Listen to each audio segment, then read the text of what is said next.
ടീച്ചറേയും വന്ന് ഫൈറ്റൊക്കെ ചെയ്യിപ്പിച്ചിട്ട് എങ്ങനെയുണ്ടെന്ന് ചോദിക്കുമ്പോ യോധയില് ചെയ്ത് ശ്രീകുമാർ പറയണല്ലേ ചേട്ടൻ ഫൈറ്റൊക്കെ അടിപൊളിയായിരുന്നു. പിന്നെ ഷാപ്പില്ല, അവിടെ ചെന്നിട്ടാണ് എന്നെ ഇറക്കി വെച്ചത്. ബിജു ചേട്ടന്റെ കാണാത്ത ഒരു നടത്തമൊക്കെ ഞങ്ങൾ കണ്ടു ഫൈറ്റിന് ശേഷം. അതാരെയും കാണിക്കാൻ പറ്റില്ല. അപ്പൊ നമുക്ക് ഫൈറ്റിലോട്ട് വരാം. അല്ല പേടിച്ചിട്ടോ മുതലാളി. ചേച്ചി എപ്പോഴും കൂളായിട്ട് എടുക്കുക. പുള്ളിക്കാരി കൈയൊക്കെ മറ്റേ പൊടിഞ്ഞ് വെച്ചിട്ട് എനിക്കറിയാമായിരുന്നു എന്തോ ഒരു കുഴപ്പമാണ്. എനിക്കറിയാം ഒന്നാമത് ഇന്ന് പൗർണമിയിൽ എന്തോ ഇതാന്നൊക്കെ പറഞ്ഞു.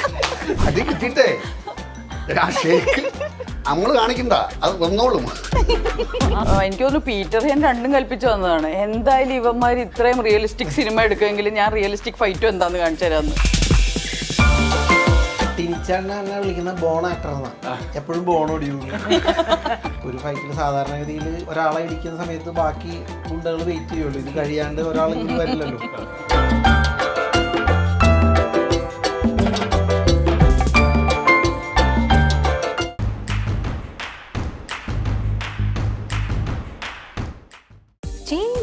വേറെ റേഞ്ച് ആകൂ.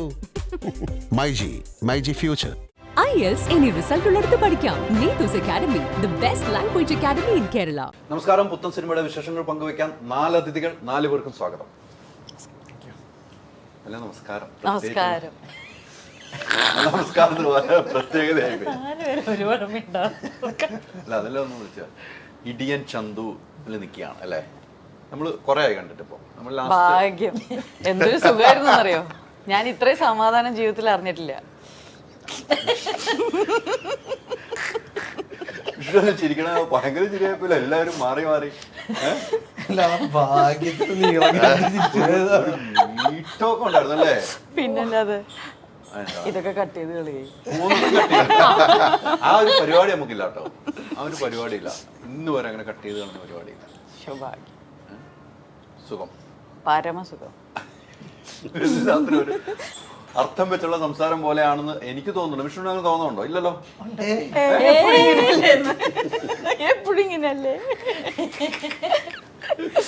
ഏതായാലും നല്ലൊരു സിനിമയുടെ ഭാഗം ഇടിയൻ ചന്തു അല്ലേ? എനിക്ക് തോന്നുന്നു ഇടിയൻ ചന്തു ഒരു ജീവിതമൊക്കെ കലർത്തിയെടുത്തൊരു സിനിമയെന്ന് എനിക്ക് തോന്നുന്നു. പക്ഷെ നല്ലൊരു സിനിമയുടെ ഭാഗമായാൻ കഴിഞ്ഞിട്ടുണ്ട്. ലെനയുടെ ഗെറ്റപ്പ് തന്നെ, ഞാൻ പോസ്റ്റർ കാണുമ്പോൾ ഗെറ്റപ്പ് തന്നെ വേറെയാണ്. എങ്ങനെയാണ് ഈ സിനിമയിലേക്ക് എത്തുന്നത്? ഈ സബ്ജക്റ്റ് കേട്ട് കഴിഞ്ഞപ്പോൾ കേട്ട ഉടനെ വളരെ ഇഷ്ടപ്പെട്ട ഒരു സ്ക്രിപ്റ്റാണ്. ജസ്റ്റ് അതിൻ്റെ ത്രെഡ് 1 ലൈൻ കേട്ടപ്പോൾ തന്നെ യെസ് എന്ന് പറയാൻ തോന്നുന്ന ഒരു സ്ക്രിപ്റ്റാണ്. ഞാൻ കേട്ടത് പീറ്റർ ഹെയ്ൻ വരെ ആ 1 ലൈൻ കേട്ടപ്പോൾ തന്നെ യെസ് പറഞ്ഞ ആളാണ്. അപ്പോൾ ആക്ച്വലി വളരെ ഇടിയൻ ചന്തു എന്ന് പേരുണ്ടെങ്കിലും ഒരുപാട് ലേയേഴ്സുള്ള ഡെപ്തുള്ള ഇമോഷണൽ ഡെപ്തുള്ള ഒരു പടമാണ്. എന്നാൽ നല്ല ഇടിയുണ്ട്, ഇടിയോടിടി. അതൊരു റെയർ കോമ്പിനേഷനാണ്. നമുക്ക് യൂഷ്വലി ഇടി പടങ്ങളിൽ ഇമോഷൻ മിസ്സാവും. വെറുതെ ഇമോഷന് വേണ്ടിയിട്ട് എവിടെയെങ്കിലും ഇവിടെ അവിടെ ഒരു ഹീറോയിൻ, എന്നാൽ ഹീറോയിനോട് ഒരു പ്രണയം, അതിൻ്റെ ഇടയിൽ ഇടി, ആ ടൈപ്പ് ഓഫ് സംഭവമല്ല. ലേയേഴ്സ് ഉള്ള ഒരു പടമാണ്. അതാണ് എനിക്ക് ഏറ്റവും ഈ പടത്തിൽ എന്നെ ആകർഷിച്ചത്. എനിക്ക് തോന്നുന്നു ഈ അടുത്ത കാലത്ത് എനിക്ക് തോന്നുന്നു വിക്രമാദിത്യന് ശേഷം എനിക്ക് ഇത്രയും ഡെപ്തുള്ള ഒരു അമ്മ വേഷം കിട്ടിയിട്ടുണ്ടാവില്ല. അപ്പോൾ അത്രയും ആദ്യമായിട്ടാണ് വിഷ്ണു ഉണ്ണികൃഷ്ണൻ്റെ അമ്മയായിട്ട് അഭിനയിക്കുന്നത്. വളരെ അഭിമാനത്തോടെ പറയാം. Very happy. നല്ല മോനാണ്. എടുത്തു പറഞ്ഞിരിക്കുന്നത് വിഷ്ണു നല്ല മോനാണ്. വിഷ്ണുവിൻ്റെ അമ്മയായിട്ട് അഭിനയിക്കാൻ കഴിഞ്ഞതെന്ന് വലിയ ഭാഗ്യമായിട്ട് കൂട്ടുന്നു. നല്ലൊരു കഥാപാത്രവും ഈ പറഞ്ഞതുപോലെ ചെയ്തു വെച്ചാൽ ഏറ്റവും നല്ല കഥാപാത്രമെന്ന് എടുത്തെടുത്ത് പറയുമ്പോൾ ഈ സിനിമയിലെ കഥാപാത്രം നമുക്ക് സിനിമ കണ്ട് തന്നെ തീരുമാനിക്കണം. വിഷ്ണു ഈ സബ്ജക്റ്റ് ഞാൻ കേട്ടനുസരിച്ച് വെറൈറ്റി സബ്ജക്റ്റാണ്. ഇപ്പോൾ നേരത്തെ ഇമോഷനുണ്ട്, ഇടിക്കിടിയുണ്ട്, എല്ലാം ഒത്തൊരുമിച്ച് പോകുന്ന സിനിമ വളരെ കുറച്ചേ ഉണ്ടാവുള്ളൂ. എങ്ങനെയാണ് ഈ സിനിമയുടെ ഒരു യാത്ര മൊത്തത്തിൽ? ശ്രീജിത്തേട്ടൻ്റെ ഇങ്ങനൊരു സിനിമ ചെയ്യണമെന്ന് പ്ലാൻ ചെയ്യുന്നത് തുടങ്ങി ഞങ്ങൾ തമ്മിലുള്ള ഡിസ്കഷൻസ് ഉണ്ട്. അപ്പോൾ സ്ഥിരം ഇപ്പോൾ എനിക്ക് വരുന്ന എൻ്റെ അടുത്ത് കഥ പറയാൻ വരുന്ന എല്ലാമല്ല ഞാൻ പറഞ്ഞത്, എന്നാലും ഏറെക്കുറെ ഒരു 70% ഒരു പൊതു സ്വഭാവം കാണാറുണ്ട് സിനിമകൾക്ക്. അപ്പോൾ അതിൽ നിന്ന് മാറി നിൽക്കുന്ന ഒരു ക്യാരക്ടറൈസേഷനും ഒക്കെ ഉദ്ദേശിച്ചിട്ടാണ് ശ്രീജിത്തേട്ടൻ എൻ്റെ അടുത്ത് ഇങ്ങനെ ഒരു ഐഡിയ പറയുന്നത്. അപ്പോൾ എനിക്കും ഭയങ്കര ഇൻട്രസ്റ്റ് ആയിരുന്നു അങ്ങനെ ഒരു സിനിമ ചെയ്യണം. ഞങ്ങളതിൻ്റെ കാര്യങ്ങളായിട്ട് മുന്നോട്ട് പോയി. പിന്നെ ഇതിൻ്റെ ഒരു ഓരോ ഘട്ടത്തിലെയും പ്രോഗ്രസ്സിൽ ഞങ്ങൾ ഒരുമിച്ചിരുന്ന് ഡെവലപ്പ് ചെയ്തിട്ടുണ്ട് കാര്യങ്ങൾ. വല്ലാൻ ചേച്ചി പറഞ്ഞ പോലെ ലാൻ ചേച്ചിയുടെ ഞങ്ങൾ ആദ്യമായിട്ടാണ് അമ്മയും മകനായിട്ട് അഭിനയിക്കുന്നത്. പക്ഷേ ഞാൻ ലാൻ ചേച്ചിയുടെ കൂടെ ഒരുപാട് മുമ്പേ അഭിനയിച്ചിട്ടുണ്ട്. അസുരവിത്ത് എന്ന് പറഞ്ഞ പടത്തിലൊക്കെ ചെറിയ ചെറിയ വേഷങ്ങളിലൊക്കെ ആയിട്ട്. അപ്പോൾ ഈ ഒരുപാട് ലെയറുകൾ ഈ പറഞ്ഞ പോലെ ഈ സിനിമയിൽ ഉണ്ട്. അപ്പോൾ അതിൻ്റെ ആ പ്രോസസ്സിൽ ഞങ്ങൾ എൻജോയ് ചെയ്താണ് ഓരോ ഘട്ടത്തിലും പോയിട്ടുള്ളത്. ഇപ്പോൾ ഈ പീറ്റർ റെയിൻ മാസ്റ്റർ ഇതിലേക്ക് വരുന്നതാണെങ്കിലും പിന്നെ ഇൻസ്പയർഡ് ബൈ കുറച്ച് ഇൻസ്പയർഡ് ബൈ ട്രൂ ഇവൻസ് ആണ്. അതായത് ഈ കഥ മൊത്തം ശരിക്കും നടന്ന അങ്ങനെയല്ല. അപ്പോൾ ശ്രീതേട്ടൻ്റെ ജീവിതത്തിൽ നിന്ന് ചില പുള്ളിയുടെ സ്കൂൾ ടൈമിൽ ഉണ്ടായിരുന്ന ചില കാര്യങ്ങൾ എടുത്തിട്ടാണ് ഇതിൻ്റെ ഒരു തോട്ട് തുടങ്ങുന്നത്. പിന്നെ മാസ്റ്റർ അടുത്ത് കഥ പറഞ്ഞു കഴിഞ്ഞപ്പോൾ മാസ്റ്റർക്ക് പുള്ളിയുടെ ജീവിതമായിട്ട് ശ്രീചേട്ടനേക്കാളും കണക്ഷൻ പുള്ളിയുടെ ജീവിതമായിട്ട് ഇത് എന്റെ കഥയാണല്ലോ എന്നൊക്കെ പറയുന്നു. അപ്പം അങ്ങനെ പുള്ളി നമ്മളെക്കാളും ഇൻവോൾവ് ആയിട്ട് വേറൊരു ഇൻ്റർവ്യൂവിൽ പറഞ്ഞിരുന്നു. പുള്ളി പുഷ്പ 2-ൻ്റെ ഷൂട്ട് മാറ്റി വെച്ചിട്ടൊക്കെയാണ് പുള്ളി അവിടെ നമുക്കവിടെ സംസാരിക്കണം. പുള്ളി സംസാരിച്ച് അഡ്ജസ്റ്റ് ചെയ്തിട്ടൊക്കെയാണ് നമ്മുടെ ഡേറ്റ് ഷൂട്ട് ചെയ്യാനായിട്ട് പുള്ളി വന്നതുമൊക്കെ. അപ്പം നമുക്ക് ഭയങ്കര സന്തോഷത്തോടെ അഭിമാനത്തോടെയും കാണുന്ന കാര്യമാണ്. അല്ല, ശ്രീത്തിന് നമുക്കറിയാം, കുട്ടനാടൻ മാർപ്പാപ്പയിലൂടെ വന്ന ശ്രീത്തിന് കഥ അറിയാം, ഡയറക്ഷൻ അറിയാമെന്ന് നമുക്ക് ഉറപ്പാണ്. ഞാൻ ആ സിനിമയുടെ ഭാഗമായതുകൊണ്ട് എനിക്ക് കൃത്യമായിട്ട് അറിയാമല്ലോ. അത് നിങ്ങളൊക്കെ കൂടിയാണ് അന്ന് സബ്ജക്റ്റുമായിട്ട് അവിടെ സിവിക്കാടുത്ത് വരികയും നമ്മളെല്ലാം കൂടി ചേർന്ന് സിനിമ ചെയ്തത്, ചാക്കോച്ചനെ വെച്ചത്. അപ്പോൾ ശ്രീത്തിന് അറിയാം, റൂട്ട് കൃത്യമായിട്ട് അറിയാവുന്ന ഒരു വ്യക്തി തന്നെയാണ് ശ്രീത്ത്. ഈ പറഞ്ഞാൽ ശ്രീത്തിന് ഒത്തിരി അനുഭവങ്ങളുള്ളതാണ്. ഇപ്പം ഇതിനകത്ത് തന്നെ സ്കൂളിൽ അനുഭവം ഉണ്ടെന്ന് വേറെ അനുഭവങ്ങൾ ഒത്തിരി ഉള്ള വ്യക്തിയാണ് ശ്രീത്ത്. അപ്പോൾ ഇതെല്ലാം കൂടെ ചേർത്ത് ഇണങ്ങിയപ്പോൾ ഒരു സിനിമ വലിയ സിനിമയായി മാറി എന്ന് വേണം എനിക്ക് മനസ്സിലാക്കാൻ കഴിയുന്നത്, അല്ലേ? ആർട്ടിസ്റ്റുകളുടെ അപ്പുറത്തേക്ക് ഒരു വലിയ സിനിമ, ഒരു ഫൈറ്റുകൾ എന്ന് പറയുമ്പോൾ തന്നെ എത്ര ഫൈറ്റുകളുണ്ട്? ഒരു 5-6 ഫൈറ്റ് ഉണ്ടെന്ന് എനിക്ക് തോന്നുന്നു. 4 ഫൈറ്റ്. അത് ഫൈറ്റ് തന്നെയായിരുന്നു, നല്ല വലിയ ഫൈറ്റ്സാ അല്ലേ? ഈ വിജയേട്ടനെ കൊണ്ടൊക്കെ ഫൈറ്റ് ചെയ്യിപ്പിച്ച് ഈ ഇദ്ദേഹത്തൊക്കെ വിജയേട്ടനെ ഇതുവരെ കാണാത്തൊരു മുഖം നമുക്ക് ഈ സിനിമയിൽ കാണാം. അത് എന്തൊരു മുഖമായിരിക്കും. അല്ല, പിന്നെ ഞങ്ങള് ബിജു ചേട്ടന്റെ കാണാത്ത ഒരു നടത്തമൊക്കെ ഞങ്ങൾ കണ്ടു ഫൈറ്റിന് ശേഷം. അതാരെയും കാണിക്കാൻ പറ്റില്ല. ആ ഒരു നടത്തം ഉണ്ടായിരുന്നു അതെന്തിനാന്നറിയോ? എല്ലാവരും ചോദിക്കൂലോ എന്താ ഇങ്ങനെ നടക്കുന്നതെന്ന്. അപ്പൊ പറയാലോ, പീറ്റർ ഹെന്റെ ഫൈറ്റില് ഞാൻ ഇന്നലെ പീറ്റർ ഹെന്റെ ഫൈറ്റിലായിരുന്നു. തിരുമാൻ പോയി കിടന്നു ചോദിക്കുമോ? നല്ല എന്ന് പറയാൻ സിനിമാറ്റിക് ലെവലിലുള്ള ഫൈറ്റിങ്, അത് ദേഹത്തോടാനുള്ള സംഭവം ഒന്നല്ല. പുള്ളി പറയുന്നത് ഞാൻ ഇത് നിങ്ങൾ റിയലായിട്ട് ചെയ്യണം. വേറൊരു വേഷം, പുതിയൊരു സ്റ്റൈലായിരുന്നു. എനിക്ക് തോന്നുന്നു പുള്ളി ഇങ്ങനെ സിനിമയിൽ ചെയ്തിട്ടില്ലെന്ന് തോന്നുന്നു. അതെ, പീറ്റർ ഹെൻ എന്ന് പറയുമ്പോൾ നമുക്ക് യൂഷ്വലി സ്റ്റൈലൈസ്ഡും ഭയങ്കര ആളുകളെ കണ്ടുപിടിച്ചു. ഇത് വേറൊരു പീറ്റർ ഹെയ്നാ. പുലിമുരുകനിൽ കണ്ട ഫൈറ്റ് അല്ല, ബാഹുബലിയിൽ കണ്ട ഫൈറ്റ് അല്ല, മഗധീരയിൽ കണ്ട ഫൈറ്റ് അല്ല. ഇടിയൻ ജന്തുവിലെ ഫൈറ്റ് പുതിയതായിട്ട് പുള്ളി ഡിസൈൻ ചെയ്തു. അങ്ങനത്തെ ഒരു പ്ലാനിലാണ് പുള്ളി. പക്ഷെ അദ്ദേഹത്തിന് കിട്ടുന്നതെന്ന് വലിയൊരു ഭാഗ്യമാണല്ലോ ഈ സിനിമയുടെ.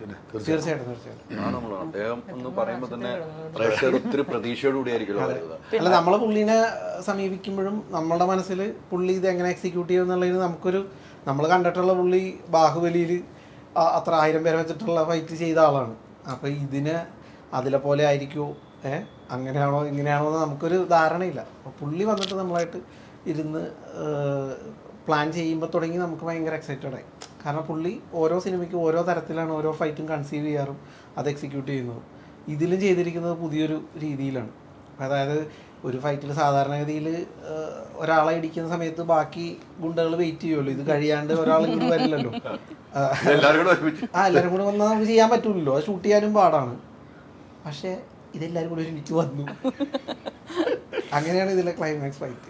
കൂട്ടടിന്ന് നമ്മൾ പറഞ്ഞിട്ട് കേട്ടിട്ടേ ഉള്ളൂ, അത് നമ്മൾ ദൂരെ നിന്നൊക്കെ കണ്ടിട്ടുള്ളൂ എൻ്റെ ജീവിതത്തിലൊക്കെ. പക്ഷെ അത് ലൈവായിട്ട് ഞങ്ങളവിടെ പുള്ളി അത് ചെയ്തെടുത്തു. അതിൽ അതിനുണ്ടായിരുന്ന 100-300ഓളം സ്റ്റുഡൻസ് ഉണ്ട്. ആ കുട്ടികളെ സമ്മതിക്കണം. അല്ല, അത് വീട്ടിലെ ഫൈറ്റാണ്. പുള്ളിയുടെ വീട്ടിലെ ഫൈറ്റ് എൻ്റെ ശേഷമാണ്. അതായത് സൗരി എന്നെയാണ് ഞങ്ങളുടെ മോനാണ് വൈഫായിട്ട് അടിച്ചു മാറ്റി നീലൂടെ അത് പറ, എന്തേലും വേണമല്ലോ. ഇത്രയും നാള് ഉപ്പുമുള നീലൂടെ ഭർത്താവെന്നുള്ള ഇപ്പൊ അടിച്ചു മാറ്റി ഇവിടെ. അത് ഞാൻ കൂട്ടുകാരിയായിട്ട് ഇടയ്ക്കിടയ്ക്ക് പോയിട്ടുണ്ടായിരുന്നു. അങ്ങനെ അടിച്ചു മാറ്റിയതാ. പ്രശ്നം തീർന്നല്ലോ. നിങ്ങൾ ചോദിച്ചോ, എന്നാ കിട്ടേണ്ട ഉത്തരം കിട്ടിയില്ലേ? അങ്ങനെ പോയി എന്ന് അടിച്ചു മാറ്റിയെടുത്തു. അപ്പൊ നമുക്ക് ഫൈറ്റിലോട്ട് വരാം. അതും ഒരു ഫൈറ്റാണ്. അല്ല പേടിച്ചിട്ടാ മുതലാളി. എന്തിന്റെ അവിടെ പോയി ഇടി കിട്ടും. അല്ല അപ്പൊ ഫൈറ്റിലോട്ട് എത്ര തിരുമിയെന്നൊന്ന് ചോദിക്കുക, എത്ര ദിവസം? അത് എന്റെ മിസ്റ്റേക്കാണ്. നമ്മളെ തിരുമാൻ പോയതാ അല്ല തിരുമമ്പല്ല ഈ ചെയ്ത കാര്യത്തിലൂടെയുള്ള സംഭവം. ഇത് കട്ട് ചെയ്യണേ. ഗോൾ അടിച്ചത് കട്ട് ചെയ്യും. പീറ്ററേയും വന്ന് ഫൈറ്റ് ഒക്കെ ചെയ്യിപ്പിച്ചിട്ട് എങ്ങനെയുണ്ടെന്ന് ചോദിക്കുമ്പോ യോധയില് ചെയ്ത് ശ്രീമാർ പറയണല്ലേ ബിജേട്ടൻ ഫൈറ്റൊക്കെ അടിപൊളിയായിരുന്നു. പിന്നെ ഷാപ്പില്ല അവിടെ ചെന്നിട്ടാണ് ഇറക്കി വെച്ചത്. അതിനകത്ത് വരുന്ന ഒരു വരവില്ലേ, ജഗതിച്ചേട്ടൻ വരുന്ന ഒരു വരവില്ലേ, അതേ വരവ്, കൂടുതലൊന്നും പറഞ്ഞ അതേ വരവ് എന്ന് റിയൽ ആയിട്ട് അല്ല ഞാൻ പറയട്ടെ, ഇത് ഫൈറ്റ് ചെയ്ത് കഴിഞ്ഞ് ആ 3 ദിവസമായിരുന്നു ആ ഫൈറ്റ് കഴിഞ്ഞാൽ ദേഹം മൊത്തം അപ്പടി മണ്ണ് പൊടി ഈ കാലിനകത്തൊക്കെ ചെളി അങ്ങനത്തെ ഫൈറ്റ് ആയിരുന്നു. കാരണം എന്തൊക്കെ അവിടെ പ്രോപ്പർട്ടീസ് ഉണ്ടോ അതൊക്കെ എടുത്ത് ഉപയോഗിച്ചിട്ടുള്ള ഫൈറ്റ് ആയിരുന്നു. എന്തൊക്കെ സാധനങ്ങൾ കണ്ണിൽ കാണും അതൊക്കെ എടുത്തുള്ള അടിയാണ്. പടപടാനുള്ള അടി. ആരും വെറുതെ വയ്ക്കുന്നില്ല, ഒരാളൊരു വെറുതെ വയ്ക്കുന്നില്ല. പൊടി പടലങ്ങൾ പറക്കുന്നു വീഴുന്നു. അടിയുടെ വെയിറ്റ് ഞാൻ പറയട്ടെ, ഒരു അടിയുടെ വെയിറ്റ് എന്ന് പറഞ്ഞു കഴിഞ്ഞാൽ നമ്മളിപ്പോൾ ഡമ്മി സിനിമയാണല്ലോ ചെയ്താലും എൻ്റെ അകത്ത് വെക്കുന്ന സാധനവും ഇതെല്ലാം കൂടെ കൂടുമ്പോൾ ഒരു വെയിറ്റ് ഉണ്ടായിരുന്നു. തീർച്ചയായിട്ടും ആ അടി കറക്റ്റാണ് കിട്ടണത്.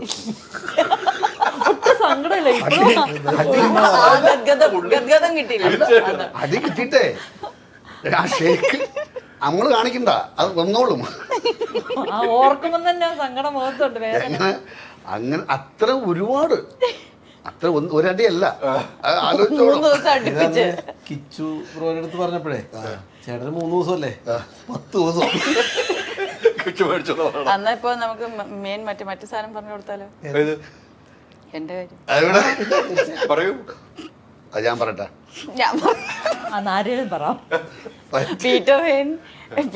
പീറ്റർ ഹെയ്ൻ ഇങ്ങനെ ഭയങ്കര ഇമോഷണലി അറ്റാച്ച്ഡ് ആയിപ്പോയി ഈ സിനിമയോട്. വളരെ എനിക്ക് എൻ്റെ ലൈഫിൽ ഒരുപാട് കാര്യങ്ങൾ ഇങ്ങനെ വരുന്നു എന്ന് വെച്ചാൽ ഫൈറ്റ് മാസ്റ്റർ ഭയങ്കര എന്താ പറയുക പേഴ്സണലി ഇൻവോൾവ് ആയിപ്പോയി.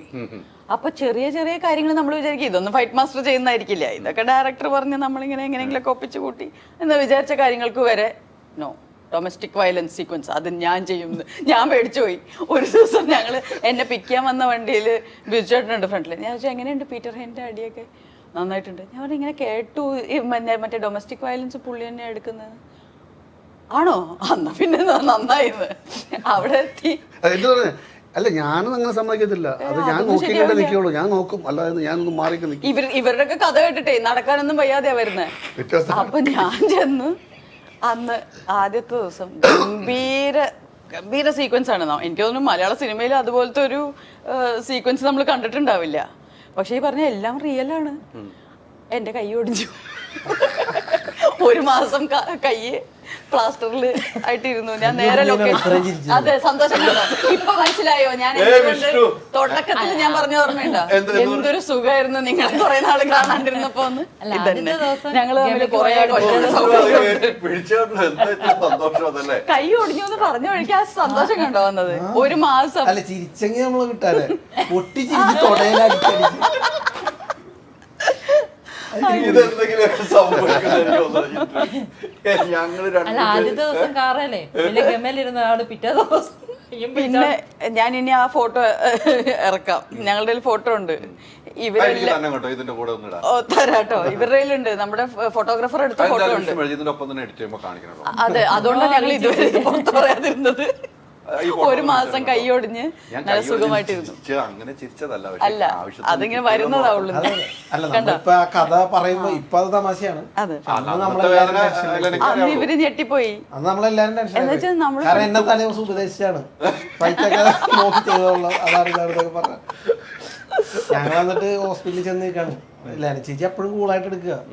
പുള്ളിക്കാരി കൈയൊക്കെ മറ്റേ ഇത് പൊതിഞ്ഞ് വെച്ചിട്ട് എനിക്കറിയായിരുന്നു എന്തോ ഒരു കുഴപ്പമായിട്ട്. എനിക്കറിയാം ഒന്നാമത് ഇന്ന് പൗർണമിയില് എന്തോ ഇതാന്നൊക്കെ പറഞ്ഞു താളൊക്കെ നോക്കി 1 മാസം അവിടെ വീട്ടിൽ സുഖമായിട്ട് എന്റെ ഉള്ളിൽ നിന്ന് ഇങ്ങനെ ഞാനും ശ്രീത്തായിട്ട് നിന്ന് ഷൂട്ട് മുടങ്ങൊന്നുമില്ല. ഇല്ല, അവര് വേറെ കാര്യങ്ങൾ ഷൂട്ട് ചെയ്യും. എന്റെ ജീവിതം 1 മാസം മുടങ്ങിയെന്നുള്ളൂ. അല്ല ശ്രീത്തുണ്ടല്ലോ ഒരു സീൻ എടുക്കാൻ വെക്കാന്ന് വെച്ചോ, മഴയാണെങ്കിൽ ആ സമയത്ത് ആ മഴയുടെ ചെയ്യാൻ കുട വരെ പിടിച്ചു വെച്ചിട്ടുണ്ട്. മഴ ഇല്ലെങ്കിൽ ആ സമയം ഒന്നും വേസ്റ്റ് ആക്കാതെ ഞങ്ങളൊരു സീൻ എടുക്കാൻ വളരെ വെൽ പ്ലാൻഡ് ആയിരുന്നു ഷൂട്ടിംഗ്. പക്ഷേ ഇത് അല്ല ഇപ്പൊ വിഷ്ണു പറഞ്ഞ വേറെ ആളുണ്ടോ, തലേദിവസം എനിക്ക് വരെ ഉപദേശം നമ്മൾ പിറ്റേന്ന് കഴിയുന്നുണ്ട്. അതെ, അതാണ് പീറ്റർ ഹെയിന്റെ റിയലിസം ഈ സിനിമയിൽ. അപ്പോഴും ഇതിനകത്ത് നമ്മൾ ചിരിക്കുന്നുണ്ടെങ്കിലും കാര്യങ്ങളിലേക്ക് വരുമ്പോൾ അതിന്റെ സീരിയസ് ഞാൻ മനസ്സിലാക്കുകയാണ്. ആ രീതിക്കാണ് ചെയ്തു വെച്ചിരിക്കുന്നത്. അത്ര റിയലിസ്റ്റിക് ആണെന്ന് എനിക്ക് തോന്നുന്നു. ഇതുവരെ നമ്മൾ ഇത്ര റിയലിസ്റ്റിക് ആയിട്ടുള്ള ഒന്നും കണ്ടിട്ടില്ല. ഈ റെക്കോർഡിങ്ങിന്റെ സമയത്തൊക്കെ ആ സീൻ നമുക്ക് കാണുമ്പോൾ ഇപ്പോഴും എന്റെ ദൈവമേ നമുക്ക് ചങ്ക് പറയും. അത് ശരിക്കും അത് സിനിമ കാണുമ്പോഴേ മനസ്സിലാവുള്ളൂ. അത് എല്ലാ ഫൈറ്റും എനിക്ക് തോന്നുന്നു പീറ്റർ ഹെൻ രണ്ടും കൽപ്പിച്ചു വന്നതാണ്. എന്തായാലും ഇവന്മാർ ഇത്രയും റിയലിസ്റ്റിക് സിനിമ എടുക്കുമെങ്കിൽ ഞാൻ റിയലിസ്റ്റിക് ഫൈറ്റും എന്താന്ന് കാണിച്ചു തരാമെന്ന്. ശരിക്കും പക്ഷെ അത് കാണേണ്ട കാഴ്ചയാണ്. പക്ഷേ സിനിമ ഒത്തിരി പ്രതീക്ഷ വരുന്നു കേട്ടോ നമുക്കൊക്കെ. ഇനി പ്രേക്ഷകരാണ് തീരുമാനം. നമ്മളുള്ള കാര്യങ്ങൾ പറഞ്ഞു, ഇനി പ്രേക്ഷകരുടെ കയ്യിൽ തന്നെയാണ് ഇരിക്കുന്നത്.